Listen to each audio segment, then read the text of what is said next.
trataremos la epístola de Santiago, de Hebreos, y si nos da tiempo, en la medida que podamos, trataremos la epístola de Gálatas, que a mí me parece que es más plausible que fue fruto de la actividad misionera de Pablo en el primer viaje misionero, y por lo tanto la primera epístola que se escribió por el apóstol Pablo, y luego, durante el segundo viaje misionero, ahí ya no hay ninguna discusión, la primera y segunda epístola de Tesalonicenses, y luego en el tercer viaje misionero, las epístolas de Corintios y la epístola a los romanos.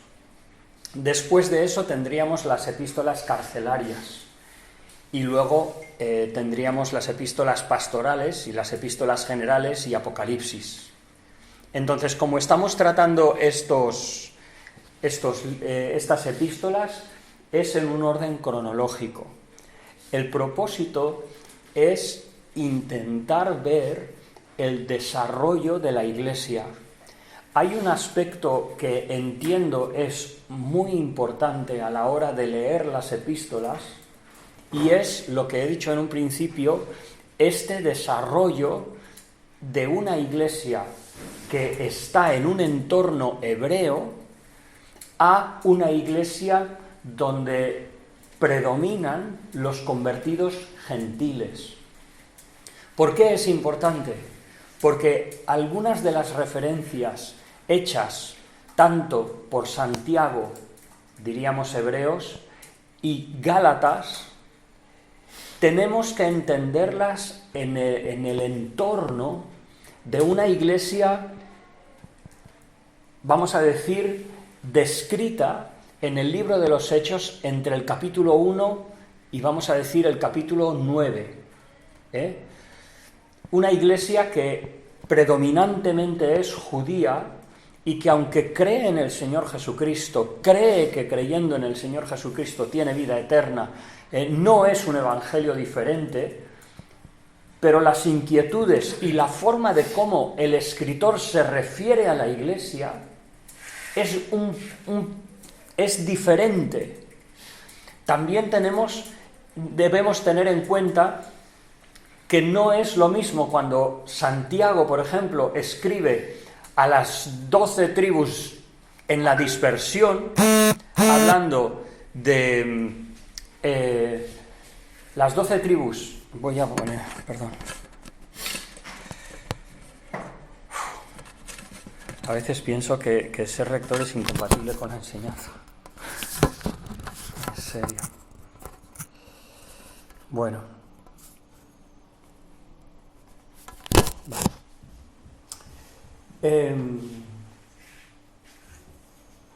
No es lo mismo Santiago, digamos, el primer pastor, hablamos de pastor, no de apóstoles, el primer responsable líder de la iglesia de Jerusalén, dibujado así en Hechos capítulo 15.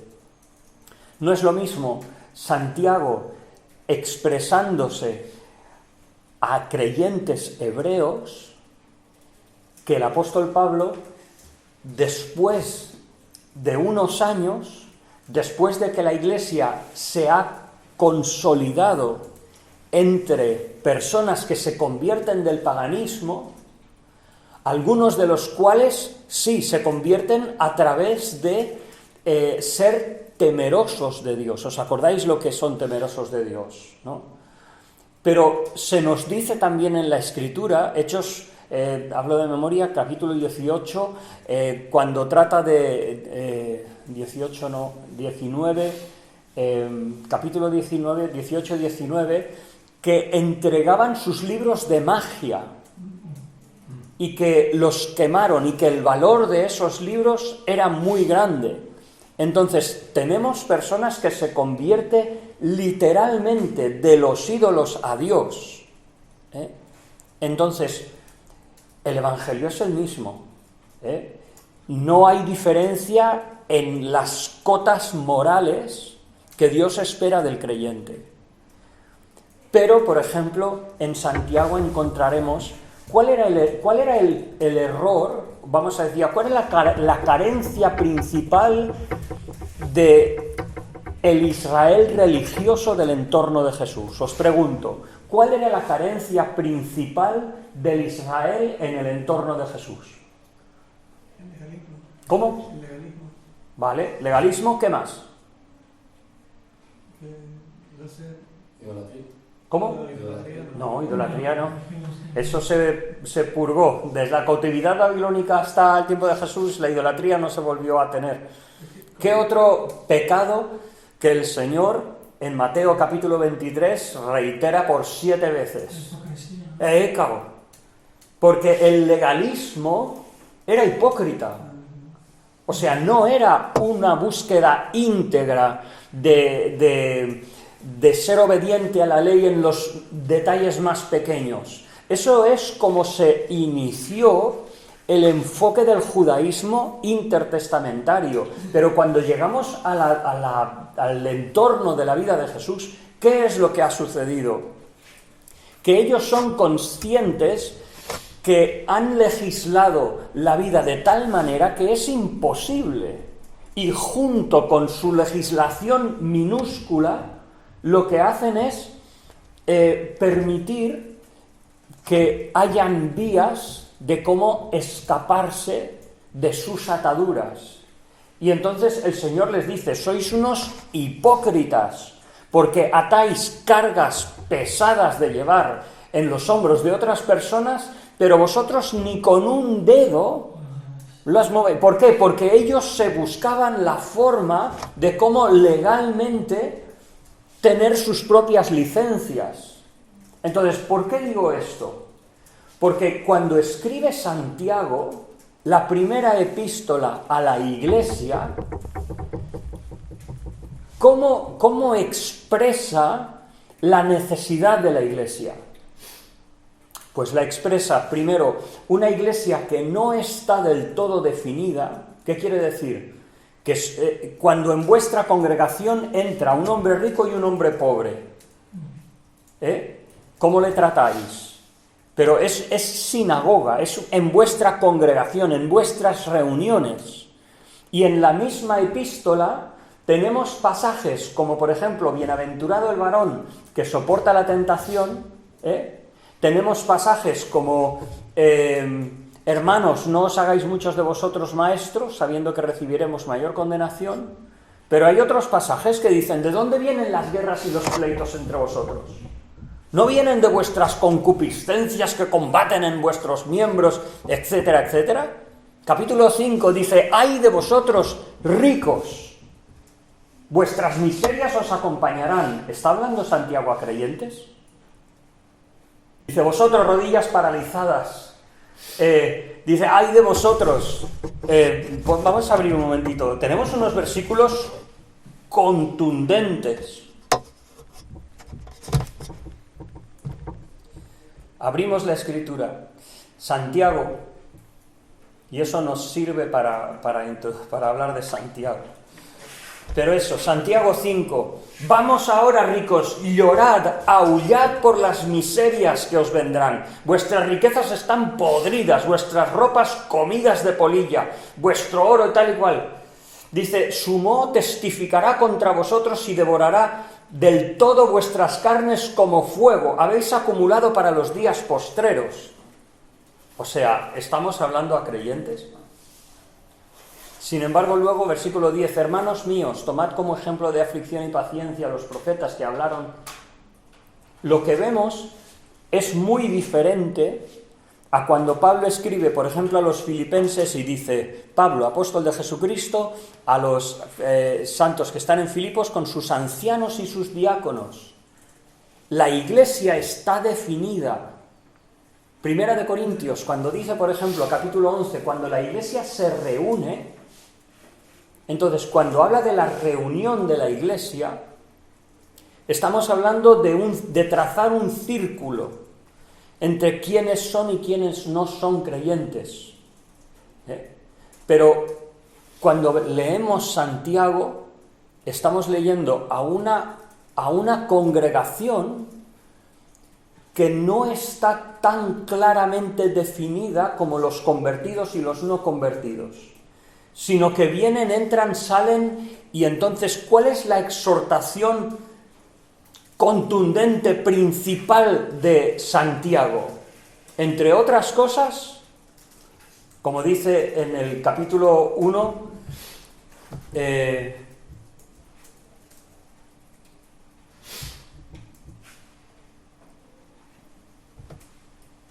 a ver, sí, digo bien, capítulo 1. Sed hacedores de la palabra y no tan solamente oidores, engañándoos a vosotros mismos. Porque si alguno es oidor de la palabra, pero no hacedor, este es semejante al que considera en su espejo su rostro natural. Y luego dice, el que mira atentamente en la ley, persevera en ella, es hacedor, este será bienaventurado. Entonces, ¿a quién está dirigiéndose? A una congregación no totalmente definida. Cuando está hablando, por ejemplo, Santiago capítulo 5, y dice, cuando alguien está enfermo, hay alguien enfermo entre vosotros, que se reúnan los ancianos, lo unjan con aceite y tal, tal, tal, tal, tal. ¿Los ancianos tienen ahí un papel de gobernar la iglesia? No. No se menciona el gobierno de la iglesia. Entonces, todas estas características que os estoy diciendo, junto con la referencia al Señor de los ejércitos. ¿Qué referencia es esa? Antiguo Testamento. ¿Qué referencia es Santiago capítulo 1? A las 12 tribus que están en la dispersión. ¿Qué título es ese? Es un título hebreo. Entonces, la exhortación de Santiago es a una iglesia que tiene que cuidarse de no repetir la carencia profunda del judaísmo en el entorno del Señor Jesucristo. De decir, de hablar, pero de no hacer. Y entonces, no es por casualidad que el versículo de que el que tiene fe pero no tiene obras, esa fe es muerta, esa enseñanza, Santiago capítulo 2, no es extraño que aparezca aquí.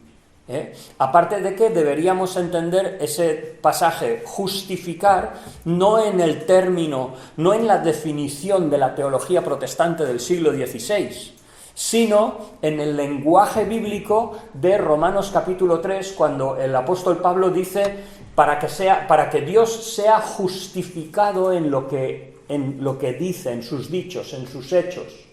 Y en ese contexto, justificado no tiene el significado de estar justos delante de Dios, de cambiar nuestro estatus, de ser pecadores separados, alejados de Dios, sino cuando estamos justificados, Romanos 5.1, justificados pues por la fe, tenemos paz para con Dios por medio del Señor Jesucristo. Es un cambio de estado frente a Dios, porque creyendo en el Señor, Cristo es nuestra justificación. Pero cuando Santiago habla de que un hombre es justificado, de hecho es que dice, vosotros veis pues que el hombre es justificado por la fe. Ese sentido de justificado, que es el mismo que se aplica a Dios, por supuesto, no tiene que ver con ser hecho justo, porque Dios no es hecho justo, Dios es justo, punto. Lo que significa, y esa palabra se usa en ese sentido en otras partes del Nuevo Testamento. Esa palabra significa comprobarse. Entonces, la fe se comprueba por las obras. Y eso no es una contradicción en absoluto con el apóstol Pablo. Pero, por eso es importante, a través de las epístolas, entender o ver cuando el escritor está dirigiéndose a una iglesia predominantemente hebrea, o cuando es el apóstol Pablo que está escribiendo, ya no hablamos de Gálatas, sino por ejemplo a los filipenses, o a los tesalonicenses, o a los corintios. Los corintios son paganos y vemos cómo el mundo ha entrado en la iglesia. O sea, no ha sido tan fácil como una simple conversión el desligarse de la corrupción de Corinto. Entonces, eso se ve en Corinto. En Romanos se ve otra situación. Pero, bueno, eso es lo que vemos y por eso consideramos las epístolas cronológicamente. Vale, vamos a ir entonces, vamos a ir por la guía de examen. A ver. Epístolas. 1.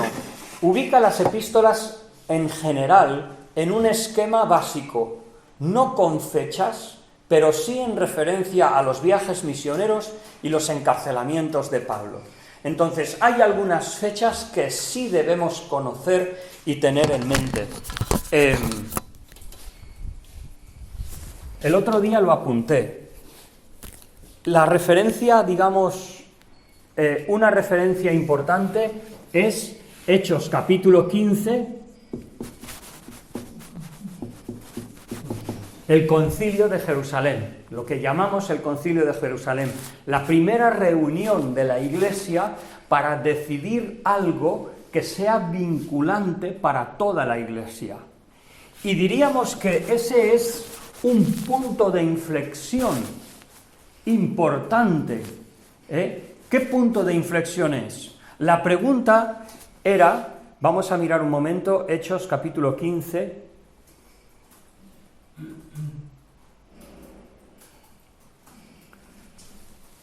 entonces algunos que venían de Judea enseñaban a los hermanos que si no os circuncidáis conforme al rito de Moisés, no podéis ser salvos. O sea, muchos de los fariseos que se habían convertido, ¿por qué se habían convertido más fariseos que saduceos? ¿Me lo podéis decir? Por la resurrección. ¿Por qué más? Por su fe en la Escritura, su fe en el mundo sobrenatural. Realmente, a ver, tanto unos como otros, digamos, estaban separados del Señor. Pero hay errores que están un poco separados y hay otros que, vamos, ¿no?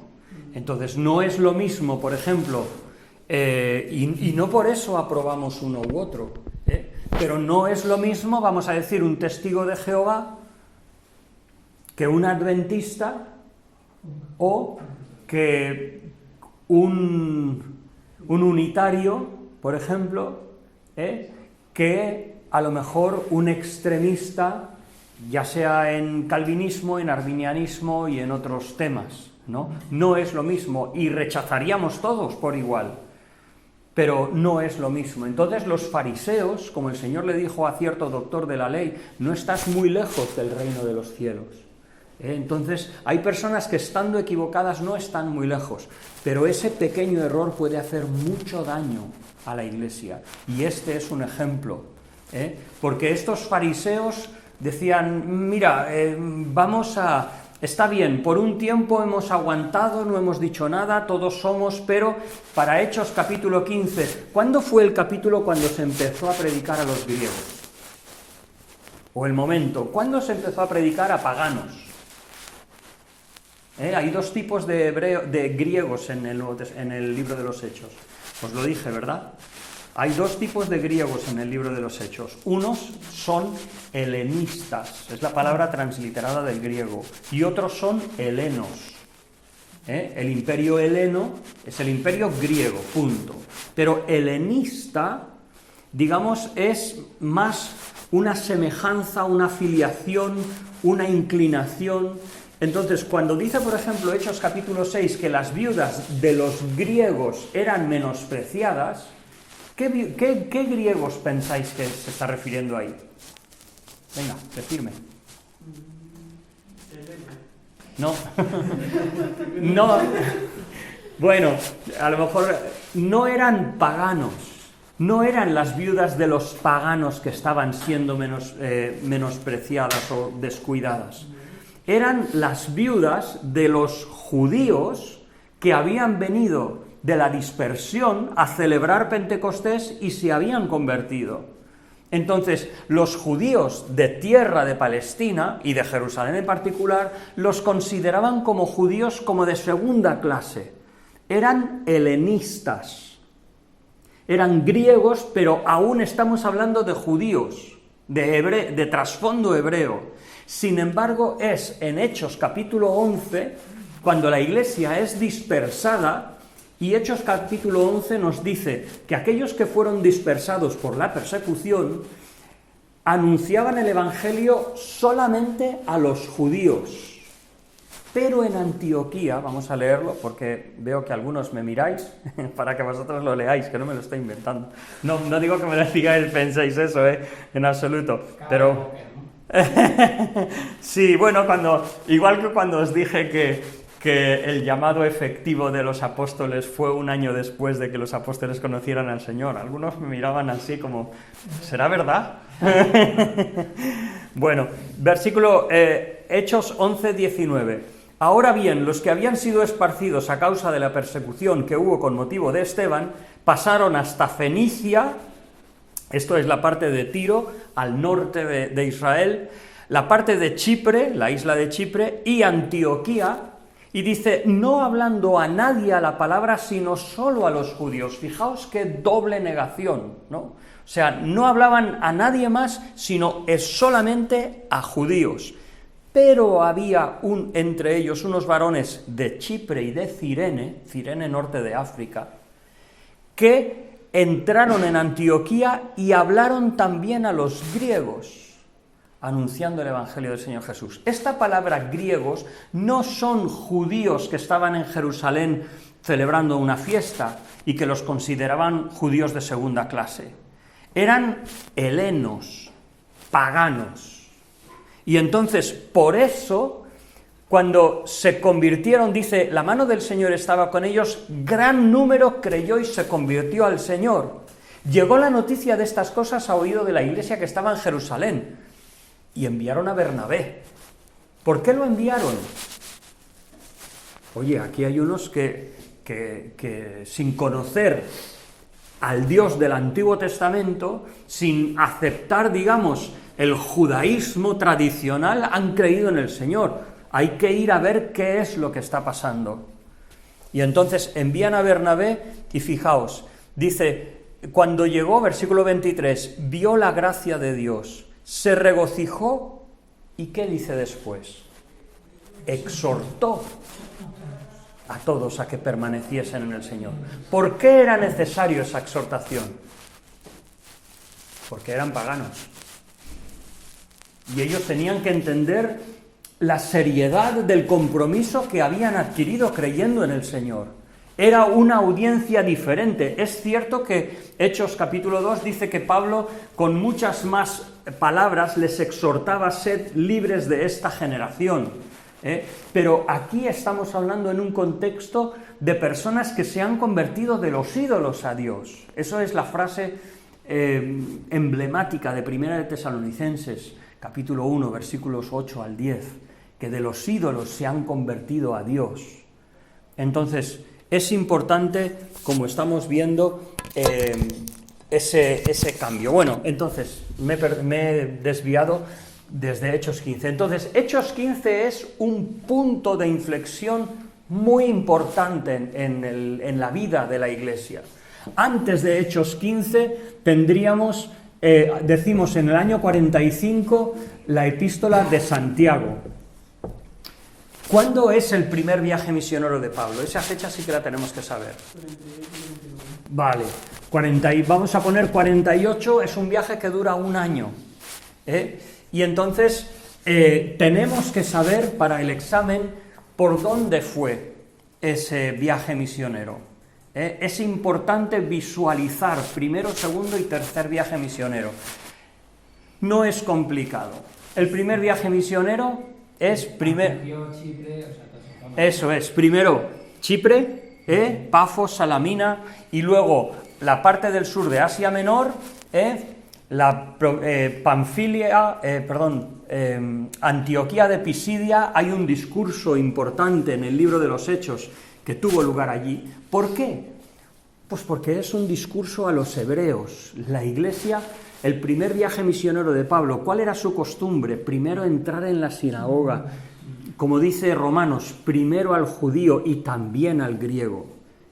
Entonces, la zona de Antioquía de Pisidia, luego Iconio, Listra, Derbe, que todo eso en la parte desde el centro al sur de lo que es hoy Turquía, y luego regreso confirmando a los hermanos y estableciendo ancianos en cada iglesia, curiosamente. De hecho pasa, pero luego vuelve a los sitios. Exacto, confirmando a los hermanos y estableciendo ancianos. Pero digamos que el primer viaje misionero de Pablo es 1 año y es cercano, cercano. Ahora, el año 48. Entonces, por 2 cosas. Primero, hablamos de la epístola a los Gálatas. Hablaríamos del año 49. ¿Por qué hablamos de la epístola a los Gálatas como la primera epístola de Pablo? Lo expliqué la otra vez y lo tenéis muy claramente en los apuntes, así que lo digo ahora y lo sabemos. 2 cuestiones que yo sugiero. Primero, ¿cuál era el problema de Gálatas? ¿Lo sabéis? Porque no sois personas de 18 años que habéis salido conocéis. La epístola a los Gálatas, ¿cuál era el problema? Vale, empieza la epístola, estaba sorprendido, asombrado el apóstol de que tan pronto os hayáis desviado a otro evangelio. Y dicen, no que hay otro, es que no hay otro. Y ahí hay un juego muy bonito de palabras cuando estudiáis griego acerca de lo que os dije el otro día, ¿os acordáis? Cuando es otro de otra clase, heteros, o cuando es otro de la misma clase. Cuando Pablo dice, no es que hay otro, sino que algunos dicen que hay otro o que os guían de otra manera. Entonces, es un juego de palabras muy precioso. Pero el problema, ¿cuál había sido? Que Pablo había ido en su viaje misionero y al volverse, evidentemente, habían algunos que supuestamente se habían sentido enviados a ver por dónde este Pablo había ido a predicar, y entonces presentaban que Pablo, bueno, está bien, el evangelio que predica está bien, pero si quieres ser un creyente de primera, tienes que, además de lo que dice Pablo, creer en el Señor Jesucristo y tal y cual, tienes que obedecer la ley de Moisés. La ley de las fiestas, de los calendarios, de las lunas nuevas, etcétera, etcétera. Y entonces Gálatas es la carta magna de la libertad cristiana, de que como creyentes ya no estamos bajo la ley, sino que somos hijos de la libre, de la promesa. Entonces, bien, 2 argumentos por los cuales creo que fue escrito Gálatas aquí en el 49.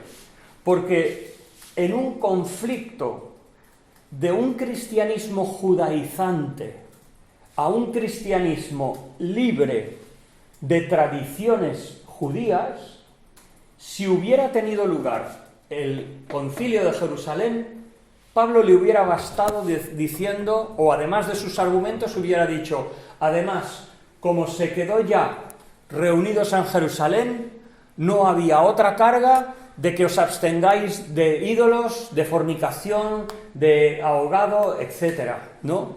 Entonces, como Pablo no lo menciona, podría ser que fuera escrito antes. Pero el segundo argumento es que en Gálatas se menciona se menciona a Bernabé. Y entonces, ¿qué sucede en el segundo viaje misionero? Hechos 15 tiene lugar, vamos a decir, en el año 50. Y el segundo viaje misionero de Pablo comienza justo en Hechos. La preparación final del 15, principios del Hechos 16, tiene lugar el segundo viaje misionero de Pablo. ¿Quién va en el segundo viaje misionero de Pablo? Bernabé, ¿no? Lucas. ¿Qué sucede antes del... ¿Qué sucede en el capítulo 16 al principio? Eso es, que dicen, vale, vamos a visitar a los hermanos. Y Bernabé dice, pues vamos a llevar a Juan Marcos. Y Pablo dice, no, Juan Marcos no. Y tuvieron tal discusión que Bernabé tomó a Juan Marcos y se fue a Chipre y quizás al norte de África, podría ser, no sabemos, pero Bernabé tomó un lugar y ya Bernabé no va con Pablo, sino que va Silas. Y luego, pasando en su viaje, tomaría a Timoteo también. Entonces, si la epístola a los Gálatas menciona a Bernabé como una persona conocida, me da la sensación que debía ser fruto del primer viaje misionero y no del segundo. Y la cuestión está en dónde ubicamos Galacia. En Asia Menor, digamos digamos Galacia es fruto de que vinieron unos invasores de las Galias, digamos de zonas más nortes de Europa, más del norte y de Occidente, e invadieron la parte del norte de Turquía. Pero Roma, como había dividido sus provincias, Galacia incluía la parte del sur de Iconio, Listra y Derbe. Y entonces yo entiendo que cuando Pablo escribe a los Gálatas, no está escribiendo solamente a la zona cultural de Galacia del norte, sino que está escribiendo a las iglesias que él ha fundado en lo que diríamos Galacia como provincia romana y las ciudades del sur. Entonces, estamos en el esquema del Nuevo Testamento. Punto central, Hechos 15, Concilio de Jerusalén, 45, la Epístola de Santiago, 48, primer viaje misionero de Pablo, 49 probablemente Gálatas, y luego hablamos desde el 50, vamos a decir al 52, hablamos de 1 año y medio más o menos. Entonces, algunos hermanos cuando trazan el segundo viaje misionero, pensando en Galacia cultural y no en la provincia romana legislativa, entonces dicen que después de visitar las iglesias de Cilicia, las iglesias donde ellos habían plantado antes, Iconio, Listra y Derbe, pues como que Pablo quiso ir por la parte norte de Galacia y luego fue a Troas. Troas está en el occidente de lo que es Turquía. Pero vaya, por otra parte, yo entiendo en Hechos capítulo 16 que el Señor le prohibió hablar en Asia. No le dio puerta abierta de Asia, Bitinia. Entonces, y hasta que un varón macedonio se le presenta en una visión de noche y dice, pasa y ayúdanos. Entonces, ¿cuál es el carácter del segundo viaje misionero? ¿Cuál es la novedad? Pues que va a Europa, lo dije la otra vez.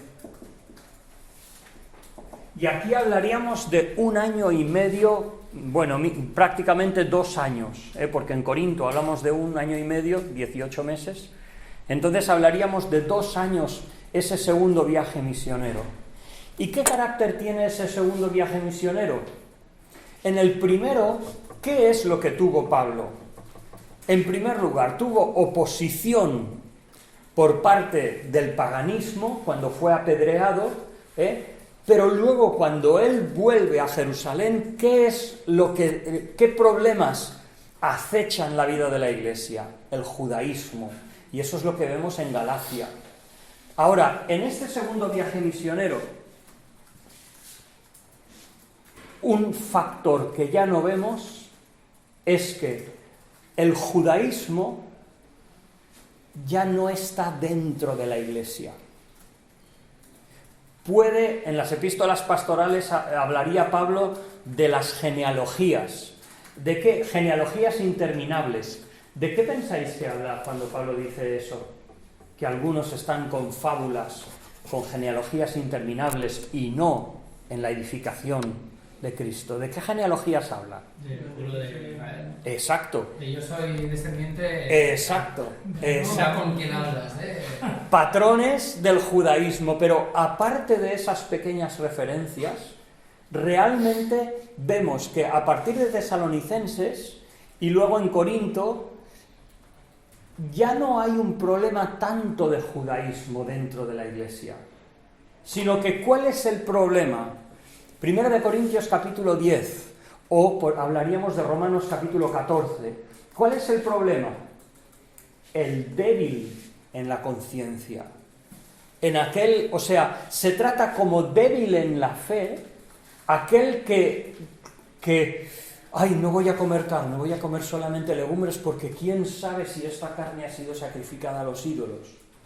Y entonces, pero os fijáis, ya no existe ese elemento judaizante dentro de las iglesias.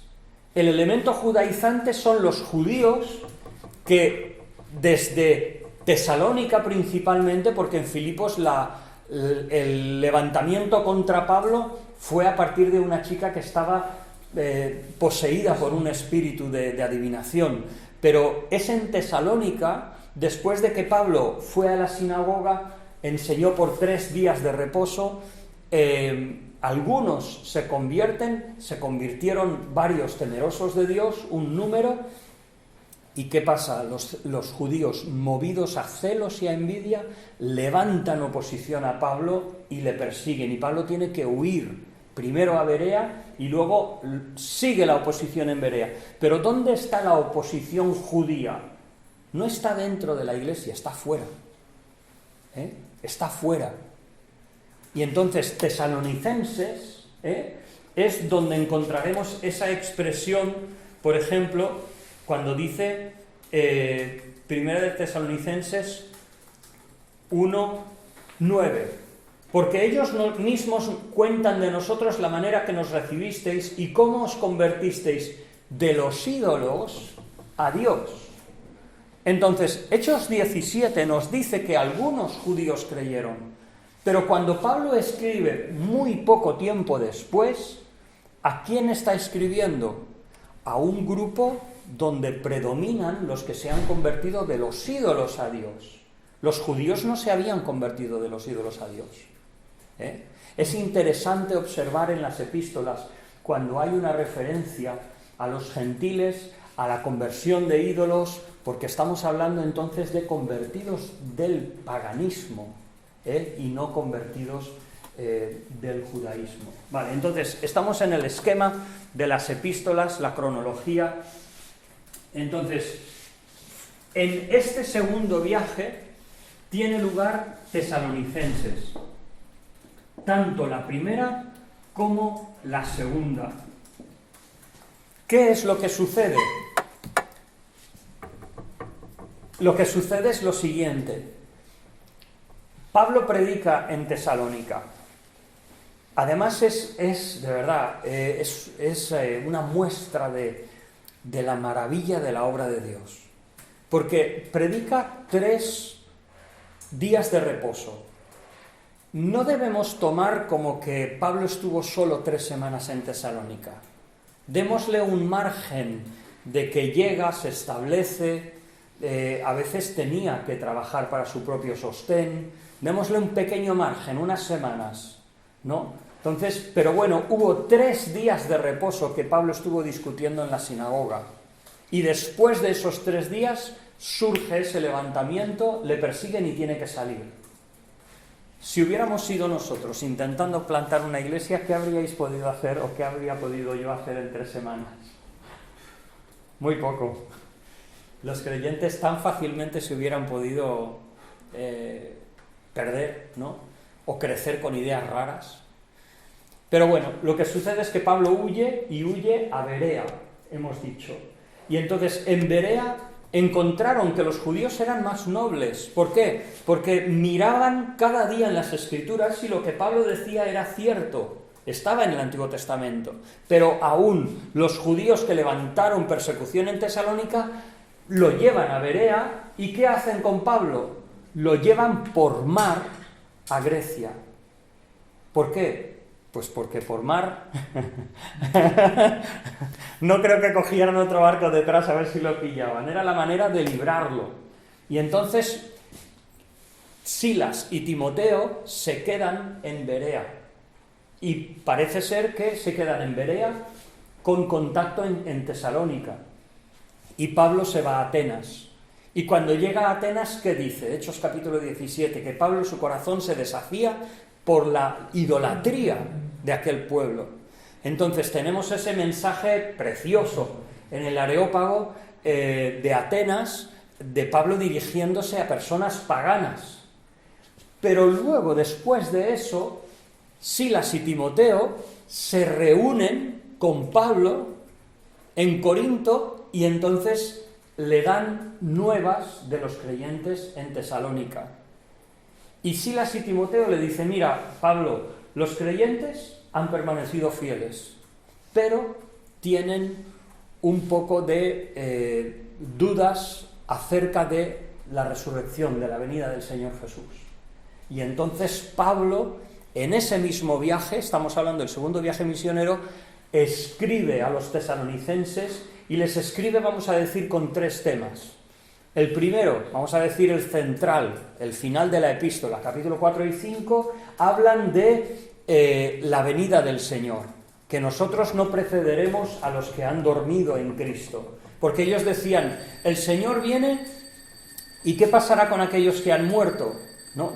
Y entonces no sabían, y entonces Pablo les dice, no, si el Señor viene, ellos resucitarán primero y luego nosotros seremos transformados. Pero aparte de eso hay 2 cuestiones más. Hay una que era, ¿qué es lo que se necesitaba cuando personas paganas se convertían al Señor? Os lo he dicho antes. ¿Qué se necesitaba? Formación en la Escritura. ¿Y qué más? O sea, que fuera exhortación. Exhortación. Primera Tesalonicenses capítulo 4, porque la voluntad de Dios es vuestra santificación, que os apartéis de fornicación, que cada uno sepa tener su propio cuerpo en santificación y honor. Esas exhortaciones no son a judíos, no son a hebreos convertidos, sino son a convertidos de los ídolos a Dios. Entonces, contenido de estas epístolas, la primera sobre todo, 1, explicar sobre la venida del Señor. 2, exhortación, porque son creyentes que no tienen ese trasfondo bíblico hebreo del Antiguo Testamento. Y 3, para evitar rumores del ministerio de Pablo y falsas acusaciones, el capítulo 2 nos presenta una imagen preciosa de lo que es el ministerio. Y Pablo expresa cómo con toda integridad ha obrado y ha vivido y ha servido entre los tesalonicenses. Bueno, entonces, hablamos en la cronología. ¿Me permitís ir 5 minutitos más? No os pido más, solo 5 minutos. Vale, entonces, este es el esquema que estamos siguiendo. Santiago, primer viaje misionero, segunda epístola en ser escrita, que pensamos que es la de Gálatas. Luego, Concilio de Jerusalén, segundo viaje misionero de Pablo, con este distintivo, salida de un entorno más cercano a Jerusalén. Y entonces tenemos esta primera experiencia, digamos, de creyentes que se han convertido.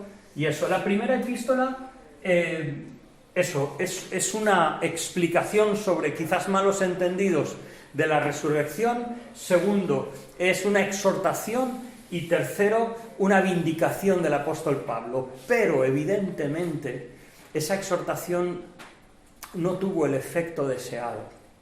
Y Pablo tiene que escribir una segunda epístola. Porque todavía hay algunos que dicen, pues entonces la resurrección ya ha sucedido. Y Pablo tiene que explicar, no. El Señor no vendrá antes que no se manifieste el hombre de pecado, el hijo, etcétera, etcétera. En esta segunda epístola, así como en la primera, dice, hermanos míos amados, tal y cual. En la segunda es una epístola más fría, más formal. Parece que hay una pequeña distancia entre el apóstol y los tesalonicenses. No hay esa misma expresión. Bueno, entonces, en tercer lugar, después de ese segundo viaje misionero, Pablo vuelve a Antioquía y entonces en el 53 hasta, vamos a hablar del 58, tiene lugar el tercer viaje misionero de Pablo. Y este viaje misionero no tiene ninguna novedad, sino que Pablo recorre donde antes había predicado el Evangelio. Hay un solo cambio que debemos notar, y es que en el primer viaje misionero el apóstol Pablo está 18 meses en Corinto. Hechos capítulo 18. 18 meses en Corinto.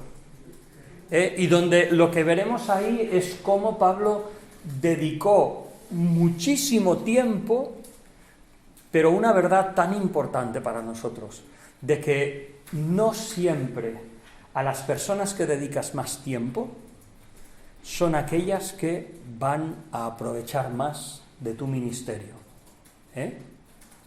No a las personas que dedicas más tiempo son donde verás mayor fruto. Y eso lo vemos con toda claridad en la epístola a los Corintios. Cuando pensamos en primera y segunda de Corintios, por el análisis de las epístolas vemos 4 epístolas.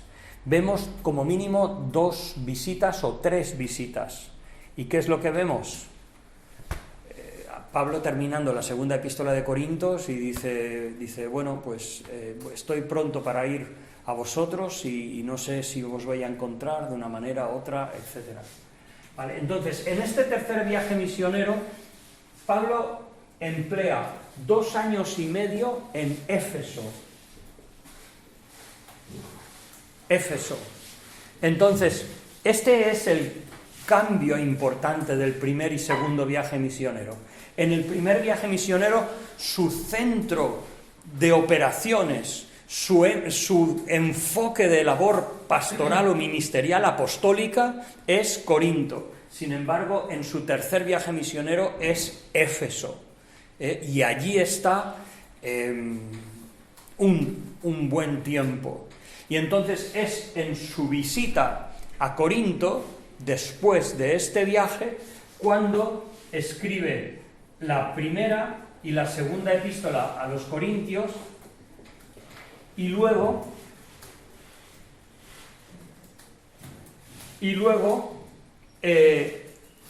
queriendo llevar la ofrenda de los creyentes, tanto de tanto de Macedonia, digamos Filipos, Tesalónica, como de la provincia de Acaya, Corinto, Cesarea, Atenas, pues queriendo llevar la ofrenda a Jerusalén, entonces Pablo desde Corinto quiere ir a Roma, pero no puede, porque quiere pasar Pentecostés en Jerusalén.